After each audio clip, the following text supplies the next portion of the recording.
안녕하세요. 오늘 사연은 시어머니 때문에 마음고생을 하시는 며느리께서 보내주신 사연입니다.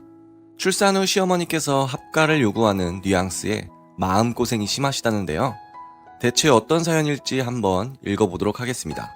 살다 살다 시어머니가 우리 집을 차지하는 꼴을 보게 될 줄은 몰랐습니다. 정말 아이 태어날 때부터 정신이 하나도 없는 사이 이런 일을 겪게 될 줄이야. 우리 아이는 태어날 때부터 건강하지 못했어요. 출산일 자체도 애정보다 한 달 빨랐거든요. 미숙아라고 해도 건강에는 큰 문제가 없는 경우도 있다던데 우리 아이는 아니었어요. 신체 장기가 하나도 아니고 몇 군데 문제가 생겨서 몇 달을 입원해야 했지요. 애가 그러니 제가 어떻게 안심하고 집에 있겠어요. 저 역시 아이 따라 몇 달을 병원에서 살다시피 했습니다. 시국이 시국이다 보니 회사에서는 아예 1년 휴직을 권하더라고요. 1년 뒤 무조건 복직시켜준다고 각서 쓰고 나와서 각종 지원이니 수당이니 받으면서 아이 돌봤습니다. 제가 전적으로 아이 돌보니 남편은 더 열심히 일해야 했지요. 그렇게 부부가 같이 바쁘게 지내는 나날이었지요. 그런 상황에서 시어머니가 예상치 못한 행동을 하시고 계시네요. 시어머니는 결혼 때부터 뭐랄까 좀 사람이 마음에 안 드는 분이셨어요. 물론 우더른이니까 애 안 차릴 수 있고 시어머니 입장에서 자식이나 며느리에게 간섭할 수 있지요. 그 정도는 충분히 각오했는데 그 정도가 지나치셨어요. 제 의견뿐만이 아니라 남편 의견도 비슷했습니다. 남편이 시어머니 없는 자리에서 종종 하는 말이 자기 엄마가 사람은 좋은데 간섭이 너무 심하다고요. 그 간섭 때문에 중학생 때 가출한 적이 있다고 직접 말했을 정도입니다.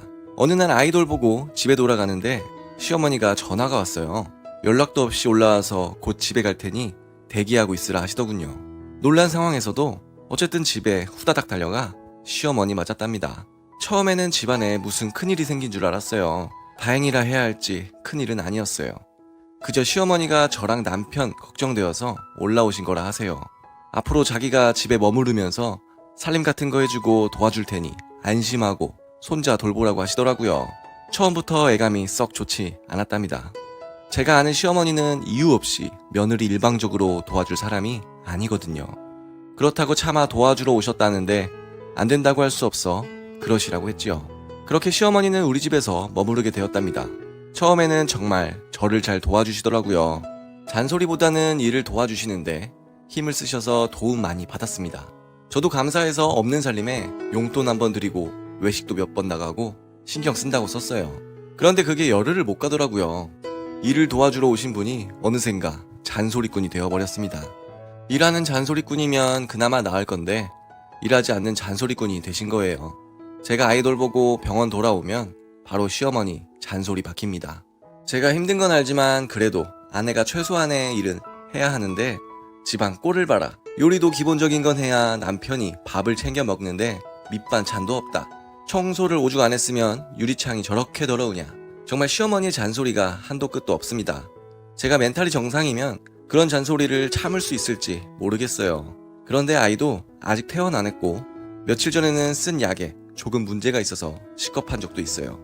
다행히 아이에게 큰 탈이 없이 끝났지만 수간호사랑 의사분이 함께 제게 사과할 정도로 아찔한 순간이었지요. 그런 일을 겪고 집에 돌아오기 무섭게 빨래를 왜 안 하느냐는 잔소리를 듣는다고 생각해보세요. 정말 기분이 더러워지더군요. 지금 제 솔직한 심정 같아서는 시어머니는 꼴도 보고 싶지 않습니다. 남편 낯을 봐서 차마 속내를 털어내지 못하고 있는데요.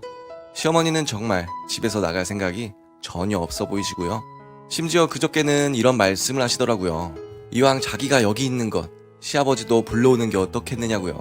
필요하면 이사를 하자고 이사 비용은 자기들이 댈 테니 전세금만 우리가 좀 더 부담하는 게 어떻겠냐고 하세요.